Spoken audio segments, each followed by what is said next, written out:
If you've been following me for any length of time, you know that as a dividend growth investor, I love pretty much nothing more than exactly that. Dividends and of course growth potential. And for these exact reasons, the Schwab US Dividend Equity ETF, known as SCHD, has been one of my daily buys for quite some time now.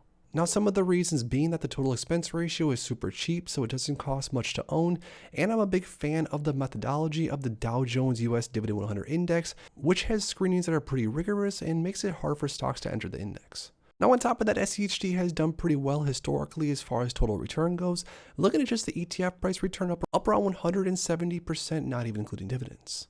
Also, things like SCHD's dividend growth rate has been a huge selling factor on why I buy this ETF on a daily basis. The dividend growth has been pretty substantial over the last 10 or so years when it comes to SCHD. But as time goes on, there are certain things that I'm not necessarily sure about when it comes to SCHD.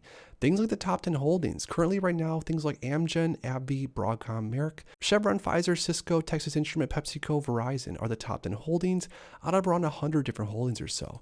Now, I say I'm not really sure about these top 10 holdings because between you and I wouldn't necessarily have a few of these in this list if it was up to me. And I think we all pretty much know which stocks out of these we like and don't like. Also, things like the holding breakdown as far as sectors go, I'm not the biggest fan of having industrials be the #1 position because I personally do think that there's other sectors that have more growth potential. So in this video, we're going to be going through a newer ETF that I came across as of recently, and I'm going to start probably buying a lot more of as time goes on and slowly phase away from my daily purchases of SCHD into this new super high quality dividend growth ETF. Now, if this is something that interests you, make sure to drop a like down below, subscribe, and let's get right into it. So the ETF that I'm talking about, the ETF that I think is sort of comparable to that of the SCHD as far as an ETF that I want to purchase pretty much on a daily basis, which is what I'm doing currently when it comes to SCHD, is ticker symbol DGRW, or the Wisdom Tree US Quality Dividend Growth Fund. Now, this is an ETF that I came across as of recently. I know it's been around for a while, but I guess I'm a little bit late to the party. It says Wisdom Tree US Quality Dividend Growth Fund seeks to track the results of dividend-paying large-cap companies with growth characteristics in U.S. equity markets. Now, when it comes to DGRW, or the Wisdom Tree U.S. Quality Dividend Growth Fund, by first glance, it looks sort of comparable to that of SCHD if you were to look at just the charts alone in the max time frame. But to be more specific, DGRW is up around 160% as far as all time goes, and that's not dividends included. Now, just to get it out of the way, one of my least favorite things about this ETF, DGRW, is the expense ratio right here, 0.28%, which is much, much higher than SCHD's 0.06%. So there's not really any way around it. That's definitely a much higher expense ratio, which is definitely going to add up over time as I plan on acquiring more and more shares.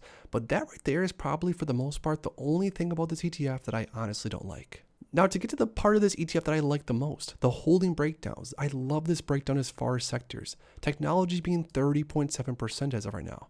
Now, I do like technology, of course, because of the growth potential. Technology stocks, although, don't necessarily pay that high of a dividend, so you are going to have to take the good with the bad. But because technology is around 30%, it's not necessarily overly too much of the overall ETF, but it still is a majority, which I like. Next, we have consumer defensive, also lots of growth characteristic stocks in there, with 15.83% of it. Then we have around 14% industrials, 14% healthcare, 11% financials, 9% consumer cyclical, and then the rest is basic materials, real estate, energy, utilities, and communication, all around 1 or 2%. So far, you have to admit that the holding breakdown looks pretty good as far as sectors go, especially for a relatively younger dividend growth investor that does have some time ahead of him. Now, the top 10 holdings is really what sold me when it comes to ETF. I'm a huge fan of these top 10 holdings, and not to mention the fact that DGRW has almost 300 different holdings compared to SCHD's around 100 holdings. Now, I personally like to have more holdings, more diversification, just in case there are a few bad apples in the bunch. As we've seen over the past year when it comes to SCHD, a few of the bad apples have definitely dragged down the ETF quite substantially. And the fact that some of the top sectors in SCHD have dragged down the ETF substantially, that's something that I probably want to get away from moving forward. But DGRW's top holdings, things like Microsoft, obviously one of the best companies in the world, and a company that I definitely want more exposure to moving forward. Companies like Apple, 6% of the ETF is Apple. I love Apple. I currently have around 1,000 shares of Apple in my long-term portfolio, and Apple is definitely a holding that I want to have some exposure to probably forever. Then we have companies like Broadcom, Johnson & Johnson, Procter & Gamble, the Home Depot, Merck, Cisco, Walmart, and Philip Morris.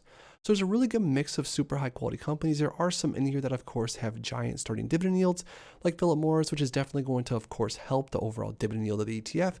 But there's also companies in here that have massive growth potential, which again, even though I'm more of an income dividend focused investor personally, that's just my personal preference, I do still want to have some exposure to growth names like Microsoft, Apple, and others. Now, when it comes to DGRW, the dividend yield starting is going to be about half that, more or less, of the SCHD ETF, which doesn't necessarily make me thrilled because I do love adding more ETFs and stocks on pretty much a daily basis, and knowing that I'm adding quite a bit more cash flow on a yearly basis when it comes to dividends alone. But at a 1.91% trailing 12-month dividend yield, you're more or less buying into DGRW for growth potential with a small amount of cash flow on top of that. But let's be real here, 1.91% is not going to pay the bills today or tomorrow. But to be fair, there has been some good dividend growth as far as the long term. The last 5-year CAGR is 7.17%, and the last 10 years is 23.16%. Not to mention, DGRW pays a dividend monthly, which is sort of just a nice little gesture by the ETF. I don't necessarily care if a stock or ETF pays a dividend monthly, although I don't mind, of course, getting a dividend more frequently because I can reinvest it into whatever I want to buy, or of course, later on in life, use the dividends on a monthly basis to pay for bills or other things.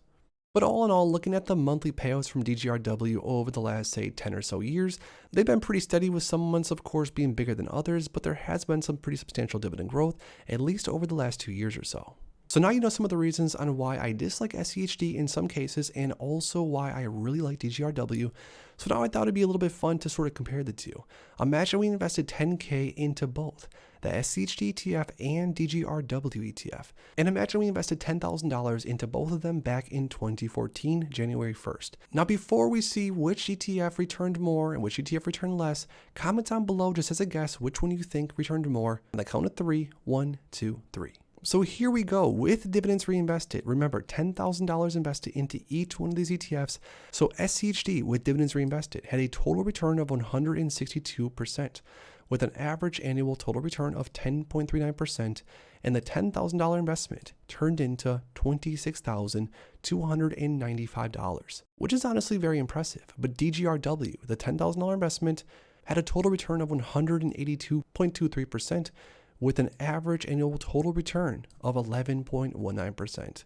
So DGRW actually outperformed the SCHD ETF on this given time frame. Now, obviously, with dividends not included, it's more of the same. DGRW wins, but honestly, they're both neck and neck for the most part. And in my opinion, being a more dividend growth focused investor, I think either one of them could be a great investment vehicle for long-term wealth. So there we have it. Those are some of the reasons on why I'm a big fan of DGRW and some of the performance it's had historically, etc. Moving forward, I'm likely going to continue to buy SCHD, but I think I am going to sprinkle in some DGRW on top of that over the next 12 months or so. But now I want to hear from you guys down below when it comes to SCHD and DGRW. If you could only invest into one or the other from here on out, comment down below which one you would buy and why. If you enjoyed this video, make sure to please drop a like and subscribe for more future content like this. Thanks as always for stopping by, and if you are interested in investing, make sure to check out these recent videos I posted right here.